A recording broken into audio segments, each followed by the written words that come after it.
Dr. Bryan Chu is a candidate for the Texas House of Representatives, District 149. Here, in his own words, is a story of his humble beginnings, hard work and dedication to his family and adopted country, and how Dr. Chu wants to give back to his community by being a voice for Texas and the Vietnamese American community in Texas. In 1980, my family escaped by boat from Vietnam for the 6th time when I was only 13. At such a young age, I had witnessed the atrocities that the communists had forced upon my people and my country, and the heinous crimes committed against the refugees, known as the boat people, by the pirates of the sea. What I had seen and heard in my early years have permanently put a scar in my memory and helped me to mold my attitude and personality into who I am today. Coming to America without a penny in their pocket and a single word in English, my parents have worked extremely hard to make sure all 4 of my siblings and myself get a chance to go to school, to accomplish a college degree, and to achieve the American dream. One thing that I learned from my parents was that no matter how hard it was, we should not be complaining about our difficult lives, but to go out there and conquer the hardship and to achieve success on our own and not sit there and expect a free handout. With their bare hands, my parents had built up a very successful company and became one of the wealthiest people in the city where I was born. When the North Communists toppled the South Vietnamese government, my parents had to make arrangements for the family to flee Vietnam in order to escape the harassment from the government and to ensure that we have a brighter future in another country, where we could get a good education and a decent job. With such a great loss from being an affluent to a poor family when coming to America, I have never heard a single complaint from my parents, but instead they have always encouraged us to strive and work hard so that we can become somebody someday. One thing my father said that has engraved in my heart forever: we had abandoned everything that was dear to our hearts in our country so that you may have freedom in America. And now, with freedom, you can have everything back. My American dream started with a minimum wage job at McDonald's at $3.25 per hour when I was in the 9th grade. As I became older, I began working at higher paying jobs such as gas station cashier, Social Security office clerk, hospital custodian, sewing factory worker, private tutor, college work study, etc. I cannot remember a single time when I was not working since I came to settle in America. Maybe that was why I had such respect for every single penny that I earned, and every single penny that I made was used to help out my parents in paying rent and buying food for the family. I graduated as salutatorian from my high school in 3.5 years and went on to university to become an electrical engineer at age 22. 1 year later, I married my sweetheart, who was also my first love, had my first son, bought my first car and my first house with the money that I made from my first engineering job. 2 more years passed by and we were blessed with a set of twin boys whom we loved and adored very, very much. It was during the college years that I began to get involved and started to learn American politics.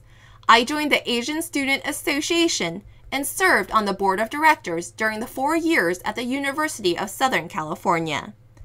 Thanks to my involvement with the student governing body at USC, my interest in politics began to grow and take shape as I started to see how politics could help change the way we could do things better. Even though I was only able to help fellow college students, I could see that I was destined for a future career in politics because my passion to serve the public had grown tremendously. Once having a stable job and family, I started to get more involved with the American mainstream politics by helping out with some of the candidates who were running for U.S. Congress and state Senate office positions. It was either by making phone calls, passing out flyers, walking blocks, rallying voters to the poll, or being master of ceremony for fundraising events that I was able to get to know more about the Republican Party and its ideology. Some of the well-known Republican candidates whom I worked with were Congressman Edward Royce of California, Congressman Dana Rohrabacher of California, and Congresswoman Helen Bentley of Maryland.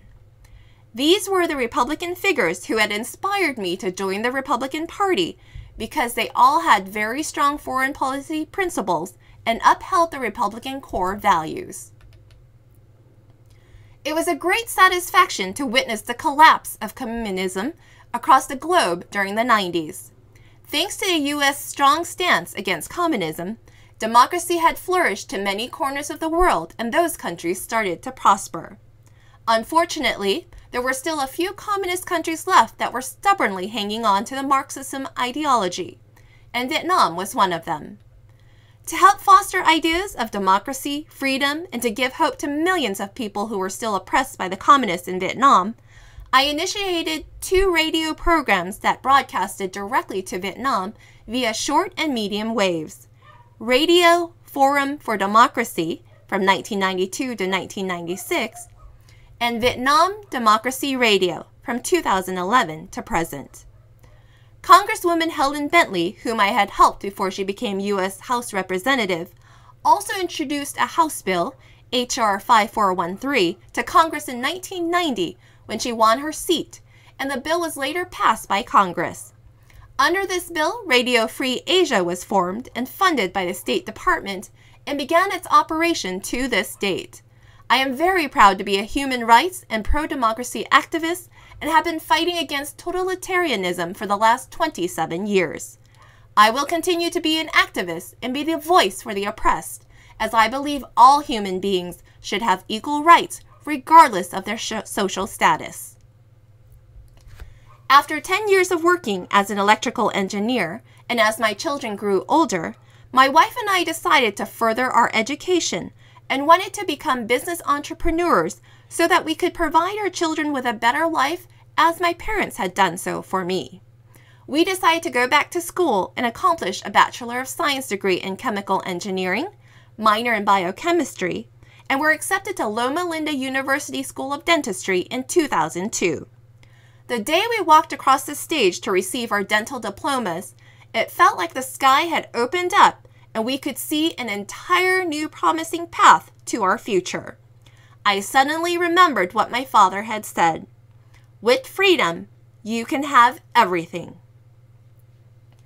I am so ever grateful for the opportunity that America had offered for me and my family and the sacrifice that my parents had made when I was young. Had my parents not risked their lives 6 times to escape from Vietnam, I would not be able to achieve such great accomplishments and become who I am today. It has always been my dream to serve the public, help people to better their lives, and be an effective leader. Perhaps that is why God had created a path for me to follow, from a poor student to becoming an engineer, from an average engineer to becoming a dentist, and now from an average citizen to becoming a true public servant. All my life, there was nothing that I have that I did not earn through hard work with sweat and tears. I firmly believe that it is with strong work ethics, courage, persistence, integrity, and a stellar reputation within the community that I will be a great representative for the people of District 149 in the Texas legislature.